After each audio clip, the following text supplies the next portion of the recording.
question I want to ask is a question that I think gets to the heart of why we are here and where we are going. This is the question. The question is, are you on a happiness quest or a truth quest? Both. Okay, would be on both. Both. What happens if it seems like these two conflict? If you've got happiness, perceived happiness on one hand, but truth is over here.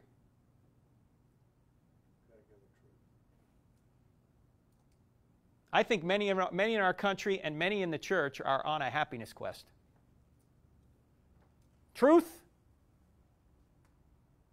back seat. In fact, a survey done not long ago, only about 16% of people in the United States make their moral decisions based on what the Bible says. Moral decisions.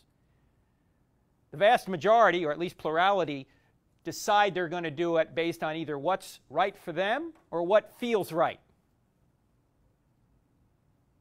Now, of course, our founding document says we hold these truths to be self-evident, that all men were created equal, endowed by their Creator with certain inalienable rights, among them life, liberty, and the pursuit of happiness.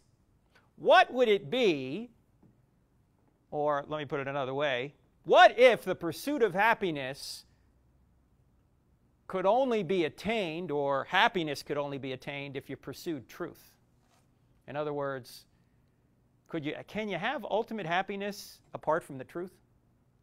Oh, you could have short-term well-being, of course, being divorced from the truth, but long-term, can you have happiness without truth? And what do we mean by happiness?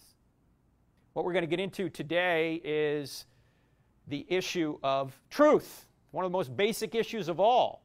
And Jesus, when he was talking to the woman at the well, said, God is spirit, and his worshipers must worship in spirit and in truth.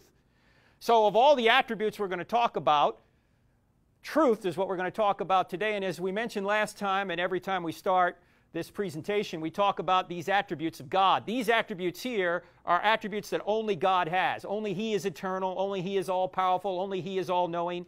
Only he is everywhere present and unchangeable and self-existent and simple spirit. These are attributes only he has. He can't communicate to us. But there are attributes that he has that he can share with us. Holiness, beauty, truth, the one we're going to talk about today, justice, love, and mercy. And there's some others as well, but these are the main ones we're talking about. Today we're going to talk about truth. Truth, an attribute of God. And here's our mission. First thing we're going to talk about what is truth and how does it relate to God? In fact, Pilate asked Jesus, what is truth? When Jesus was standing before him. Then we're going to talk about, isn't truth relative? Because in our culture today, right, truth is relative. Whatever you decide is true. You got your truth, I got my truth. It's true for you, but not for me. All truth is relative. You've heard these claims. So we have to deal with that. Then we're going to talk about what is humanity's greatest problem. It's not war. It's not disease. But it's related to this issue of truth.